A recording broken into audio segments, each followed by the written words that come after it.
Hello student of class 7. Today we will discuss about time and motion. आज हमारा नया chapter है time and motion. हम time और मोशन के बारे में इस चैप्टर में डिस्कस करेंगे। तो सबसे पहले हमारा टॉपिक आता है टाइम। देखिए, टाइम की बहुत ज़्यादा इम्पोर्टेंस है। डेली लाइफ में टाइम की बहुत ज़्यादा इम्पोर्टेंस है, क्योंकि हम जितना भी वर्क करते हैं सब टाइम पे करते हैं। जैसे एक डिफिनिट टाइम पे हम स्कूल जाते हैं, एक डिफिनिट टाइम पे हम खाना खाते हैं, एक डिफिनिट टाइम पे हम सोते हैं, एक डिफिनिट टाइम पे हम सो के उठते हैं। इससे ये पता चलता है कि डेली लाइफ में टाइम का बहुत ज़्यादा इम्पोर्टेंस है। तो सबसे पहली हमारी टॉपिक जो है इस चैप्टर की वो है टाइम, और इसके बारे में हम पढ़ेंगे कि कैसे कैसे आज के दौर में टाइम कैसे मेजर किया जाता है और एंशिएंट टाइम में टाइम को कैसे मेजर किया जाता था। इसके बारे में हम यहाँ पे डिटेल से पढ़ेंगे। देखिए, सबसे पहले टाइम को हम लोग ऐसे डिफाइन करेंगे। टाइम में be defined as the gap और the interval between two events, यानी दो इवेंट के बीच में जो इंटरवल होता है उसको टाइम कहते हैं।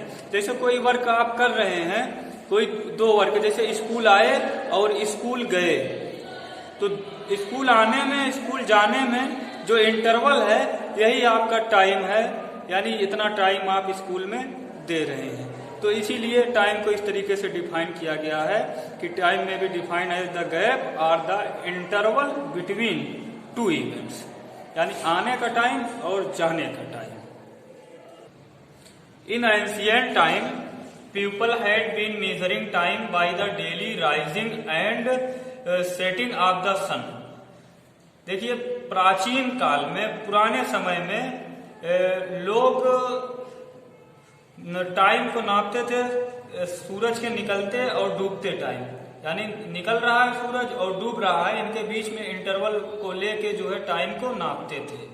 लेकिन जैसे जैसे ह्यूमन डेवलप करते गए वैसे वैसे नई नई डिवाइसेस आती गई टाइम को मेजर करने के लिए।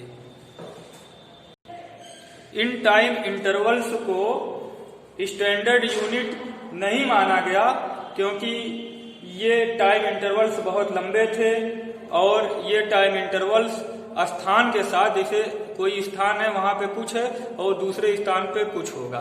जैसे दिन कहीं पे छोटा होता है और कहीं पे बड़ा होता है। जैसे इंडिया में 12 घंटे का दिन हुआ तो पता चला यूरोप में 14 घंटे का दिन हो गया है। इसी वजह से इसको स्टैंडर्ड यूनिट नहीं माना गया। एंशिएंट टाइम में पीरियाडिक नेचर के बेस पे लोग टाइम को मेजर करते थे सनडायल के द्वारा और आवर ग्लास के द्वारा। सनडायल आपने देखा होगा, दिल्ली गए हैं जंतर मंतर पे ऐसी संरचना है, उसी को सनडायल कहते हैं, इसको हिंदी में धूप घड़ी भी कहते हैं। और दूसरा आपको दिख रहा है यहाँ पे आवर ग्लास, या इसको सैंड क्लॉक भी कहते हैं। यह बिल्कुल ऐसे होता है, इसमें ग्लास होता था, दोनों के बीच में थोड़ा सा होल होता था और इसमें से सैंड नीचे गिरती थी, जो एक मेजरमेंट के लिए, टाइम मेजरमेंट के लिए इसका इस्तेमाल किया जाता था। Sundial is based on the fact that length of the shadow cast by an object change with the time of the day. Sundial इस सिद्धांत पर काम करती है कि जैसे जैसे समय गुजरता है दिन में, वैसे वैसे जो आपकी छाया है या किसी भी चीज की शैडो है उसकी लेंथ, ब्रेथ, लंबाई में परिवर्तन होता रहता है। उसी के बेस पे ये सनडायल आपकी आधारित है। Historical sundial built and design by Maharaja Jai Singh second of Jaipur can still be found in Jaipur, Delhi, Ujjain and Varanasi. 4 जगहों पे देखिए, जयपुर महाराजा जय सिंह सेकेंड इनके द्वारा जो जंतर मंतर भी कहते हैं, सनडायल जो बनवाई गई है वो जयपुर में है, दिल्ली में है, उज्जैन में है और वाराणसी में है।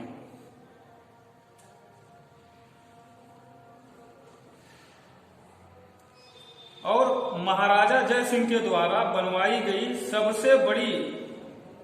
सबसे बड़ी सनडायल जिसको सम्राट यंत्र कहते हैं, सम्राट यंत्र, ये आपका है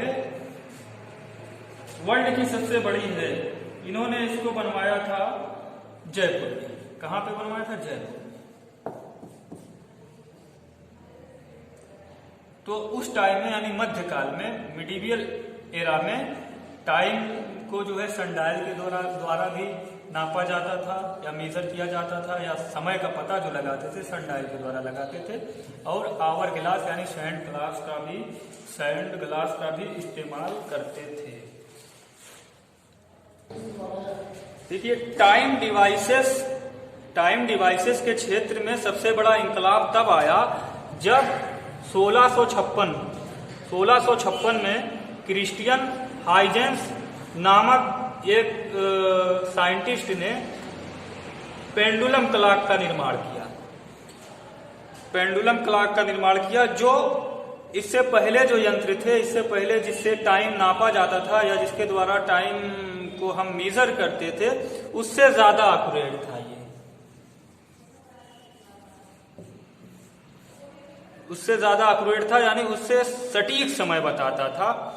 और इसी के बाद से धीरे धीरे एडवांस्ड क्लॉक का निर्माण हुआ। वॉचेज आई, रिस्ट वॉच आई, स्टॉप वॉच आई, डिजिटल वॉच आई, पेंडुलम क्लॉक आई, ये सब उसके बाद आई। यानी जो सबसे पहला इंकलाब आया 1656 में, जब क्रिस्टियन हाइजेंस ने पेंडुलम क्लॉक का निर्माण किया। उसी के बाद से धीरे धीरे मॉडर्न दौर शुरू हुआ, जो आज टाइम हम लोग देखते हैं, जैसे आपका पेंडुलम क्लॉक है, डिजिटल वॉच है, रिस्ट वॉच है, ये सब के द्वारा हम टाइम देखते हैं। Quartz is a mineral found in earth crust. It has a unique property. It oscillates when subjected to very small amount of electric current. Quartz जमीन के नीचे से पाया जाता है। इसकी एक क्वालिटी ये होती है कि ये ऑस्किलेट करता है जब इसमें थोड़ी सी मात्रा में इलेक्ट्रिक करंट इसमें थोड़ी सी मात्रा में इलेक्ट्रिक करंट फ्लो कराया जाता है, तो ये ऑस्किलेट करता है।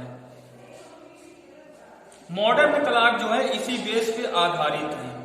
जो मॉडर्न क्लॉक है वो अक्सर आपने देखा होगा कि घड़ियां जो होती हैं, वॉचेस होती हैं, उसमें क्वार्ट्ज लिखा होता है।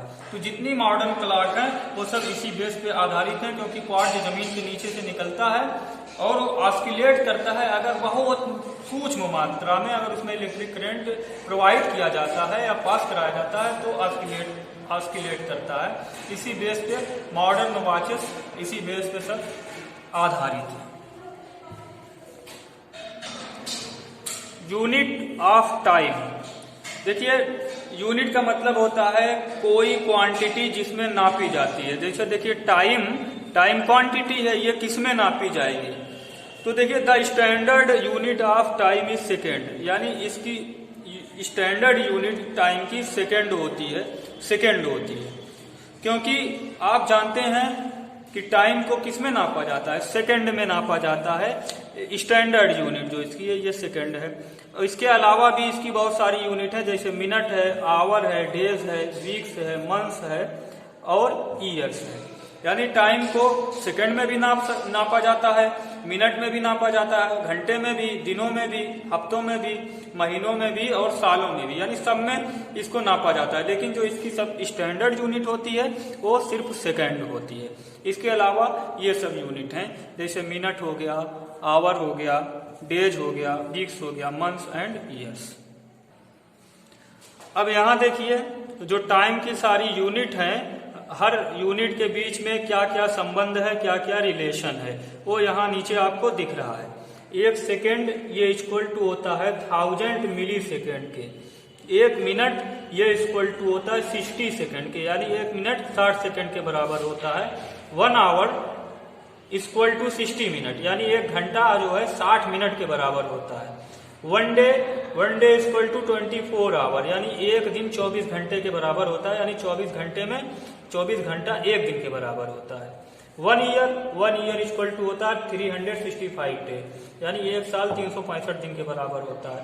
One decade equal to 10 years, यानी एक दशक एक कितने साल के बराबर होता है? 10 साल के बराबर होता है। डिकेड इसको दशक भी कहते हैं, यानी एक दशक 10 साल के बराबर होता है। One century equal to 10 decades, यानी एक सदी या एक शताब्दी, इसी को सेंचुरी कहते हैं। एक सेंचुरी ये 10 डिकेड्स के बराबर होती है, यानी एक डिकेड में 10 साल होता है, तो 10 दामा 100, यानी एक सेंचुरी कितने के बराबर होगी? 100 ईयर के बराबर होगी, 100 ईयर्स के बराबर होगी, यानी ये एक सेंचुरी ये 100 ईयर्स के बराबर होगी। और देखिए इसके बाद है 1 मिलेनियम, एक मिलेनियम या 1 मिलेनियम ये बराबर होगा 10 सेंचुरी इसके। आप जानते हैं कि एक मिलेनियम इक्वल टू हो जाए एक सेंचुरी में कितना? 100 ईयर होता है, तो 10 इंटू 100 इक्वल टू 1000, यानी एक मिलेनियम में कितना साल होता है? 1000 साल होता है। ये था रिलेशन सारी यूनिट के बीच में।